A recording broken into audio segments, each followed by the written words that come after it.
Why Deng Xiaoping?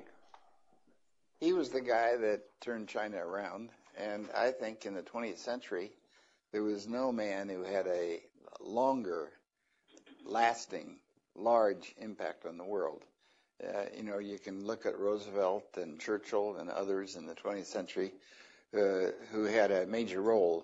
But if you think about the broad outlines of history, turning China around from a country that was a mess, where 30, 40 million people just died from the Great Leap Forward, where people were fighting each other, where Mao was trying to make revolution. And think of all the communist countries that were trying to make the transition, that didn't make the transition. And here is the biggest mess of them all. And a guy who led that transition brought over 300 million people out of poverty, and now set China on the path to become a dominant power of the world. That's a pretty big impact on history. He wanted people to go everywhere around the world. He didn't worry about sending people to the outside. He was, almost like Eisenhower and MacArthur ending World War II. He was the kind who made the calculation for what he thought was good for the overall. So it's true that he was soft on a lot of people, but he also felt that when corruption got bad, he had to be tough on it. That there were a variety of people with very different political persuasions that he could get along with.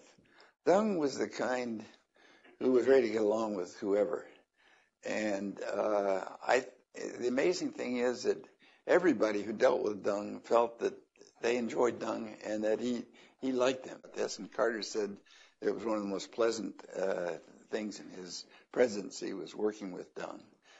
The widow Sharon Woodcock said that traveling with Deng and his wife was one of the most pleasant things because they were very easy to deal with. They knew who they were, and they relaxed and they enjoyed them. Such power that he could let himself go and be a relaxed and fun kind of leader. He wasn't uptight.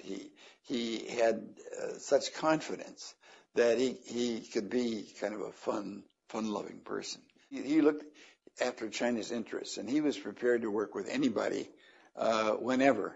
He was a straight shooter. He was a guy you could do business with.